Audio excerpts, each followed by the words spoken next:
ഇപ്പോൾ ഇന്ത്യൻ മുസ്ലിമിന്റെ ഹിസ്റ്ററി എടുത്ത് നോക്കുക. 47 വിഭജനം നടന്നപ്പോൾ എന്തുകൊണ്ടാണ് ഇന്ത്യ മതേതരായിട്ട് നിന്നത്? അല്ലെ, അവര് സാവർക്കർ പഠിച്ച പണി 18 നോക്കിയാണ്. കാരണം വളരെ എളുപ്പമാണ്. ഇസ്ലാമിക രാഷ്ട്രം ഉണ്ടായി, ബാക്കി ഹിന്ദു രാഷ്ട്രം അല്ലേ. ഇവിടെ ശ്രീധരൻപിള്ള സുവർണാവസരം എന്ന് പറയുന്നത് കണ്ടില്ലേ? അതിന്റെ ഇരട്ടി 100 സുവർണാവസരമാണ്. മുസ്ലിങ്ങൾക്ക് ഒരു രാഷ്ട്രം ഉണ്ടായി, ബാക്കി ഹിന്ദു രാഷ്ട്രം എന്ന് പറയുന്ന ടോക്കൺ ചെലവാകുന്ന ഏറ്റവും എളുപ്പ സന്ദർഭമായിരുന്നു. എന്തുകൊണ്ട് അത് നടന്നില്ല? രണ്ട് ഉത്തരവുള്ളൂ. ഒന്ന്, ഇന്ത്യയിലെ എല്ലാ പ്രധാന നേതാക്കളും, അത് കമ്മ്യൂണിസ്റ്റ് പാർട്ടി ആയിക്കൊള്ളട്ടെ, കോൺഗ്രസ് ആയിക്കൊള്ളട്ടെ, സോഷ്യലിസ്റ്റ് പാർട്ടി ആയിക്കൊള്ളട്ടെ, അംബേദ്കറെ പോലെ ഒറ്റയാന്മാരായിക്കൊള്ളട്ടെ, എല്ലാവരും സെക്യുലറിസം എന്ന് പറയുന്ന ആശയത്തിന് വേണ്ടി നിന്നു. പ്രധാനപ്പെട്ട കാര്യമാണ്. രണ്ടാമത്, ഇന്ത്യൻ മുസ്ലിങ്ങളിൽ ഭൂരിഭാഗവും പാകിസ്ഥാനിൽ പോയില്ല. അത് വലിയ പോയിന്റാണ്. എന്ന് പറഞ്ഞാൽ ആർക്കെങ്കിലും ഇന്ത്യയിൽ ഒരു ചോയ്സ് കിട്ടിയിട്ടുണ്ടെങ്കിൽ, നിങ്ങൾക്ക് അങ്ങോട്ട് പോകണോ ഇങ്ങോട്ട് പോകണോ എന്ന് ചോയ്സ് കിട്ടിയിട്ടുണ്ടെങ്കിൽ അത് ഇന്ത്യൻ മുസ്ലിങ്ങൾക്കാണ്. ഈ ഇന്ത്യൻ മുസ്ലിങ്ങളാണ് യഥാർത്ഥത്തിൽ രാജ്യസ്നേഹം തെളിയിച്ചത്. എന്ന് പറഞ്ഞാൽ ഇന്ന് ജീവിച്ചിരിക്കുന്ന, നമ്മുടെ ചുറ്റും ജീവിച്ചിരിക്കുന്ന ഈ മുസ്ലിങ്ങളുടെ മുൻ തലമുറയാണ് രാജ്യസ്നേഹം തെളിയിക്കാൻ അവസരം കിട്ടിയ ഒരേ ഒരു കൂട്ടര്. ഞങ്ങൾ അങ്ങോട്ട് വരുന്നില്ല, ഞങ്ങൾ ഇവിടെ നിൽക്കുന്നു എന്ന് പറഞ്ഞ ആൾക്കാർ. അവരുടെ മക്കളോടാണ് ഈ രാജ്യസ്നേഹം ചോദിക്കുന്നത്. അല്ലേ? ആരാ ചോദിക്കുന്നത്? ചോദിക്കുന്നത് ഇന്ത്യൻ ദേശീയതയുടെ കാവലാളായിട്ട് ചമയുന്ന ആളുകൾ. ഇവര് സ്വാതന്ത്ര്യ സമരത്തിന്റെ അയൽവക്കത്തൂടെ പോയിട്ടില്ല.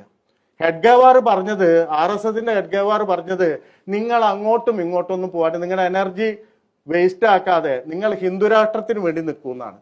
എന്ന് പറഞ്ഞാൽ സ്വാതന്ത്ര്യ സമരത്തിന്റെ ഭാഗത്തു കൂടെ പോവാത്ത മനുഷ്യര്, ഒരു ചോയ്സ് എടുത്ത മനുഷ്യരുടെ പിൻതലമുറയോട് രാജ്യസ്നേഹം ചോദിക്കുന്നു. ഇതിന്റെ വൈരുദ്ധ്യം ചൂണ്ടിക്കാണിക്കാൻ നമുക്ക് പറ്റുന്നുണ്ടോ? അല്ലെങ്കിൽ RSSന് നിരോധിക്കുന്നുണ്ട്. ഗാന്ധിവാദം കഴിഞ്ഞ് പിറ്റേ ദിവസം, 2 ദിവസം കഴിഞ്ഞപ്പോൾ ഫെബ്രുവരി 4-ന് 30-ന് ഗാന്ധിയെ കൊന്നു. ഫെബ്രുവരി 4-ന് RSSന് നിരോധിക്കുന്നുണ്ട്. ആ നിരോധനത്തിന്റെ കടലാസ് വായിച്ചു നോക്കിയാൽ ഞെട്ടിപ്പോവും. 2 കാര്യങ്ങളാണ് ആവശ്യപ്പെടുന്നത്. നിരോധിക്കുന്നതിന്റെ കാരണം ഗാന്ധിവാദത്തിന് വഴിയൊരുക്കി എന്ന് പറഞ്ഞിട്ടാണ്. ഗോൾവാൾക്കർ ചെന്നിട്ട് അന്ന് സർദാർ പട്ടേലിന്റെ അടുത്ത് റിക്വസ്റ്റ് കൊടുക്കും, അതായത് ഞങ്ങളുടെ നിരോധനം പിൻവലിക്കണം. അതിന് മറുപടി പറയുന്ന കത്തില് പ്രധാനമായിട്ട് ആവശ്യപ്പെടുന്നത്, നിങ്ങൾ ഇന്ത്യൻ ദേശീയ പതാക അംഗീകരിക്കണം. ഒന്ന് എന്ന് പറഞ്ഞാൽ അവർ അംഗീകരിച്ചിട്ടില്ല. ത്രിവർണ്ണ പതാക അംഗീകരിച്ചിട്ടില്ല. കാവിക്കൊടിയാണ്, ജെറുവ ഫ്ലാഗാണ് അവർ പറയുന്നത്.